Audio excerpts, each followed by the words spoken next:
General Hospital, spoilers for Wednesday, the 25th of February 2026, keep circling in my head, and honestly, the more I think about them, the more tangled everything feels. Nothing is simple anymore in Port Charles. Not loyalty, not justice, not love, not even truth. It is like everyone is standing on thin ice and pretending it is solid ground.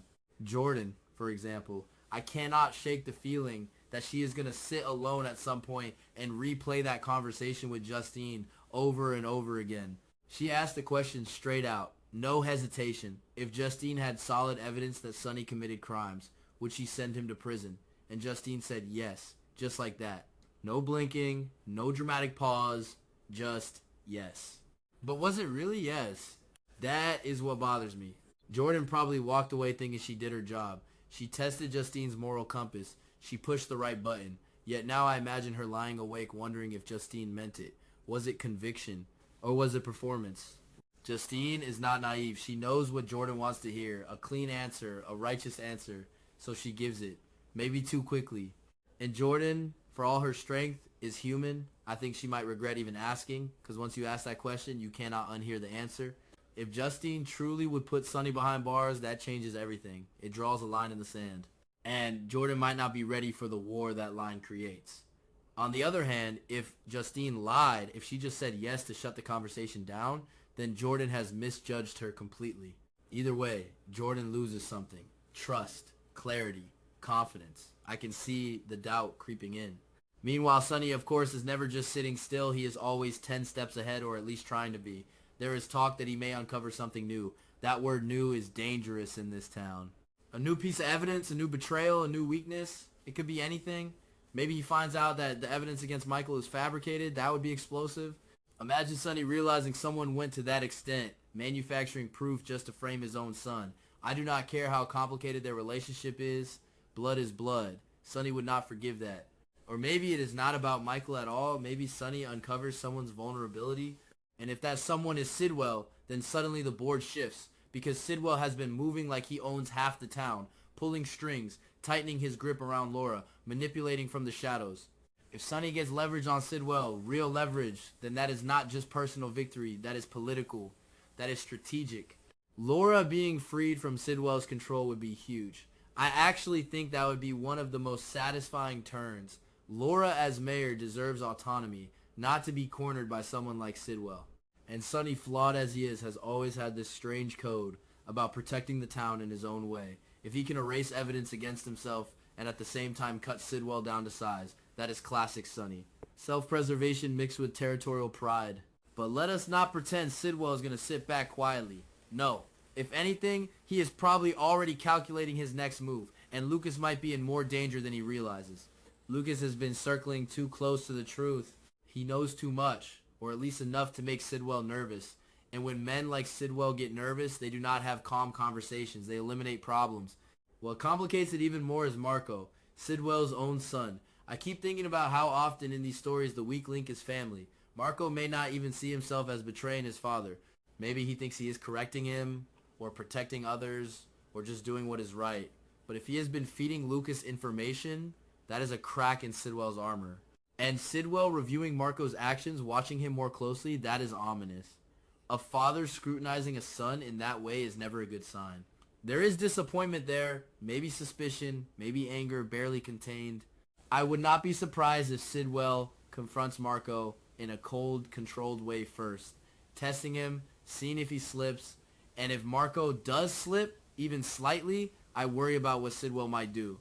Power matters more to him than blood. That is the impression I get. Then there is Jason and Cullum. That tension feels like it has been simmering and now it is reaching a boil. Cullum does not strike me as someone who backs down. If he wants Jason out of the picture, he will not hesitate. Jason has faced worse, sure, but that does not make him invincible. Every fight chips away at something. And Brennan. Brennan wanting to protect Britt adds another layer. I find that dynamic interesting because it is not just about rivalry or business, it is about personal stakes. If Brennan discovers that Cullum is secretly aligned with Sidwell, that changes the entire battlefield. Suddenly it is not isolated conflicts, it is a network. Sidwell pulling Cullum, Cullum targeting Jason, Brennan stepping in to shield Britt. Britt becomes the emotional center of that triangle. Brennan worried for her life, Jason potentially in danger because of her proximity. Cullum may be seeing her as leverage. It is messy, and I do not think anyone will walk away untouched. I can picture Brennan making a risky move, something impulsive, because fear for someone you care about does that. It overrides strategy. On another front, Rick possibly holding evidence that could free Michael is intriguing. Rick is not exactly known for altruism. If he has something that can clear Michael, there is always a catch. There is always a cost. And right now, his biggest obstacle is Alexis. Alexis is in a terrible position. She is trying to protect Willow, but not because she wholeheartedly believes in Willow's innocence or actions. It feels more like coercion. Willow pushing her, cornering her into compliance. That dynamic unsettles me. Alexis has always been strong-willed, sharp, but here she is constrained, forced to act in ways she might not agree with, and she cannot tell the truth. That is the worst part, being silenced while everyone else assumes you are choosing sides freely. If Rick needs to maneuver around Alexis to help Michael, that could create a collision. Because exposing Willow might also expose Alexis's vulnerability. Secrets layered on secrets. No one can breathe in that environment. Then we have Brooklyn and Chase. This one feels personal in a different way. Brooklyn watching Chase spiral into revenge mode against Michael, and the more she thinks about it, the angrier she becomes. Especially when she considers how much of this is tied to Willow. Chase doing too much, sacrificing too much, crossing lines because of unresolved feelings or loyalty. Brooklyn is not the type to stay silent when she feels disrespected. I can imagine her confronting Willow directly, not politely, not carefully, and this is where things could escalate beyond words. The tension between them has been building. If it turns physical, even just a shove, a slap, something impulsive, it will not just be about Michael anymore. It will be about pride, betrayal, frustration that has been simmering for months. What fascinates me is how all these storylines intersect around control. Jordan questioning control over justice. Sonny fighting for control over his fate. Sidwell clinging to control over Laura, over Marco, over Lucas. Brendan trying to control threats around Britt. Alexis losing control because of Willow. Brooke Lynn trying to regain control over her relationship with Chase. No one really has it. That is the irony. Everyone thinks they are pulling strings, but the strings are tangled together. One wrong tug and the whole thing knots tighter. I do not think Wednesday's episode will resolve anything cleanly. If anything, it will deepen the cracks.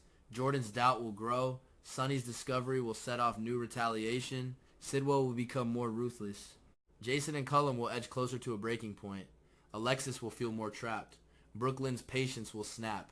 And maybe that is the point. General Hospital thrives on instability, on that constant sense that something is about to fall apart but never quite does, at least not all at once. It is chaotic, sometimes frustrating, sometimes over the top, but that is why it works. Because in the middle of all this scheming and regret and near violence, you can still recognize something human. Fear, love, jealousy, pride. I am not sure who will come out ahead in this particular chapter. If I had to guess, I would say Sonny gaining leverage on Sidwell feels like the most likely shift. But in Port Charles, victory is temporary. Today's advantage becomes tomorrow's liability. And Jordan, I keep coming back to her.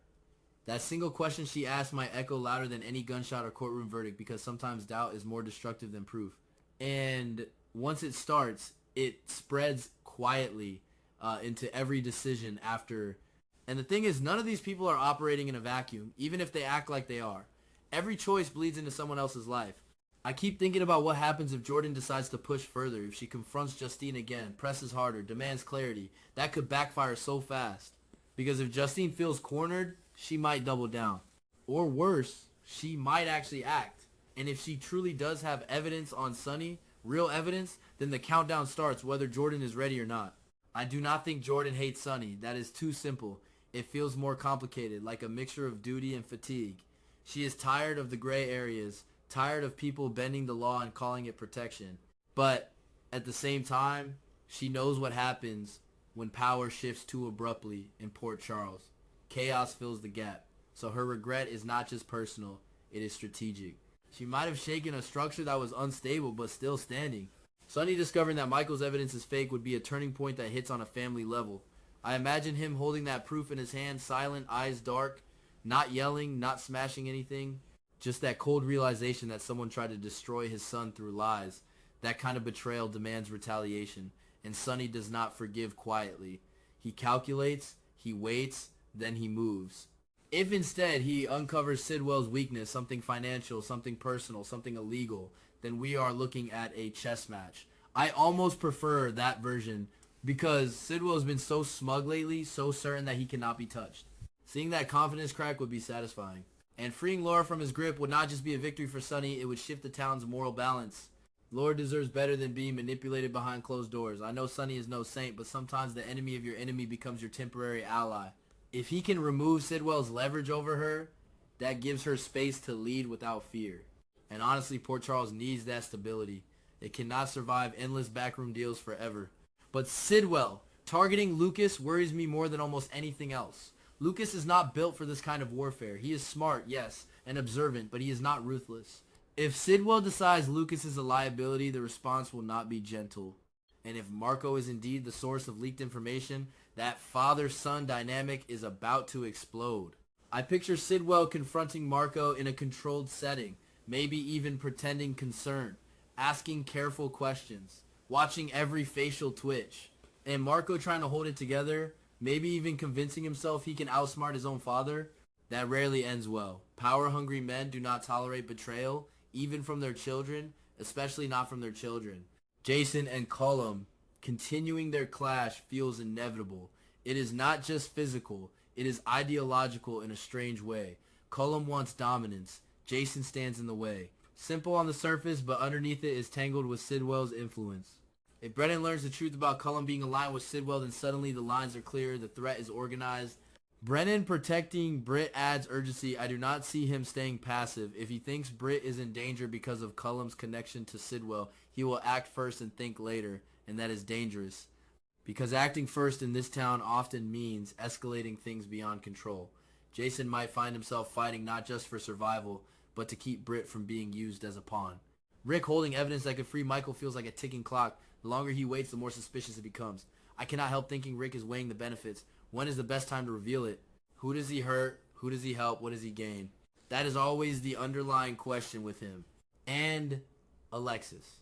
Trapped. That is the word that keeps repeating in my head. She is trapped by Willow's pressure, by her own sense of responsibility, by secrets she cannot share. I do not think Alexis enjoys shielding Willow. It feels forced, and being forced into moral compromise eats at a person slowly. If Rick moves against Willow to free Michael, Alexis could be caught in the blast radius. Exposed, humiliated, misunderstood. The silence she is maintaining is heavy. Because the truth would explain everything, but telling it might destroy Willow completely. So she stays quiet, and that silence might cost her relationship she values.